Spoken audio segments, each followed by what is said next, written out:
никого не осталось, да? Всех нет, да? Уважаемые участники судебного заседания, мы выслушали позиции сторон, пояснения представителей государственных органов, привлеченных по данному делу в качестве третьих лиц.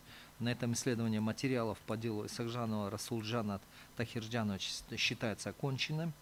И, в этой связи предоставляется право заключительной речи. Расулджан Тахирджанович, прошу пройти к трибуне. Вам предоставляется право заключительной речи. Уважаемый суд, уважаемые участники процесса, в заключительной речи я хотел бы обратить внимание суда на тот момент, что согласно позиции участвующим лицам, которые считают, что это законно обоснованное установление ограничения, сводится к тому, что спонсирование идет государством по линии ГГЮ по адвокатской деятельности, а также интересами обращающейся стороны за юридической помощью.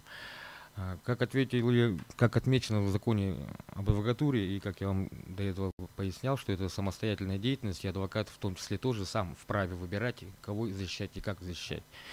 То есть при обращении конкретно лица, вообще в общем, без ГГЮПа. По линии ГГЮП назначается защитник, выносится решение координатором и принимается адвокатом в любом случае защита. В этих случаях предусмотрен институт переводчиков, поэтому оказание никоим образом не будет влиять на оказание качества оказываемой услуги по данному делу, поскольку дела все у нас однотипные, имеют определенный алгоритм действий, те же самые кражи, убийства или изнасилования. То есть и имеет определенную систему доказательной базы, которая также должна быть известна адвокату, получившему лицензию. Значит, в данный момент данное положение уже принято на уровне конституционного закона. Соответственно, любое положение, которое обязывает, должно иметь систему реагирования от государства. И эта система реагирования будет неизвестно каким образом реализована, поскольку, как пояснил представитель комиссии по госязыку, она будет идти поэтапно. Но в итоге предполагается, что возможно лишение статуса адвоката, а также определенный административный барьер для получения лицензии адвоката в будущем.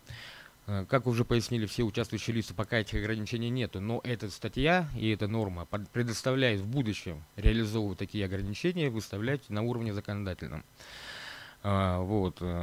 Далее, по позиции, опять же, участвующих лиц, что адвокат участвует в правосудии и оплачивает услуги адвоката за счет государства. То есть таким образом они обосновывают тем, что адвокат должен знать государственный язык. Абсолютно, конечно, непонятная позиция для меня лично, поскольку здесь идет только спонсирование государством, а адвокатура как система сдержек и противовесов против стороны обвинения должна быть в любом правовом светском государстве. Поэтому здесь как бы в любом случае это обязанность государства оплачивать определенные услуги адвокатов, чтобы они оказывали квалифицированную помощь в защиту интересов граждан, привлекающихся к уголовной, административной или какой-то гражданской ответственности. Тем более, что ни Министерство юстиции, ни какой-либо иной государственный орган не вправе давать указания адвокатам по линии ГГЮП, они только оплачивают услуги оказанные. Все, это только их основная функция. То есть идет, грубо говоря, спонсирование юридических услуг. Тоже скажу на практике, что не все высококвалифицированные адвокаты входят в систему ГГЮП, потому что такие адвокаты, как правило, работают с корпоративными клиентами и имеют частный сектор обслуживающий, который и не заинтересованы абсолютно. Много очень адвокатов, кто просто получил сертификаты по данному виду деятельности и практически начинает деятельность адвокатскую именно с системы ГГЮ, потому что это есть своего рода практика определенная, да, по уголовным, гражданским или административным делам. Поэтому здесь тоже говорить о том, что эта система прям такая сильная и представлять адвокатскую деятельность в априори тоже неправильно с практической точки зрения.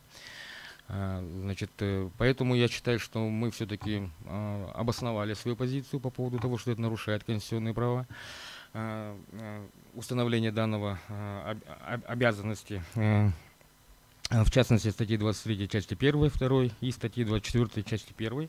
Также статьи 41, которая предусматривает экономическую свободу и свободное использование своих способностей каждым гражданином. Статья 42, каждый имеет право на труд. поскольку труд, это адвокатская деятельность, это своего рода труд, который также оплачивается. Вот.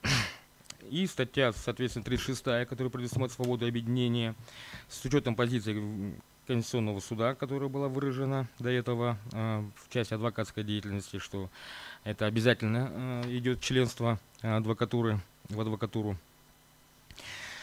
Считаем, что мы доказали противоречивость и дискриминационный характер этих положений статьи 32 части 1 пункта 8 Конституционного закона о государственном языке, который обязывает адвокатов в своей служебной и должностной силу служебных деятельностей использовать государственный язык и знать, и владеть им на том уровне, который требует закон.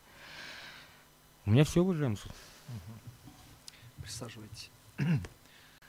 Самат Кыштыбекович, вам предоставляется право заключительной речи. Код статьи 34 Конституционного закона Кыргызской Республики о Конституционном суде Кыргызской Республики просим ходатайство Исакжанова Расулжана Тахиржановича о проверке конституционности пункта 8 части 1 статьи 32 Конституционного закона Кыргызской Республики о государственном языке Кыргызской Республики оставить без удовлетворения, поскольку не является противоречием частям 1 и 2 статьи 23, части 1 статьи 24 Конституции Кыргызской Республики. Присаживайтесь. Уважаемые участники судебного заседания, на этом рассмотрение дела по обращению Исакжанова Расулжана Тахиржановича о проверке конституционности пункта 8 части 1 статьи 32 Конституционного закона Кыргызской Республики о государственном языке Кыргызской Республики считается оконченным. Суд удаляется в совещательную комнату для вынесения решения. Прошу всех встать.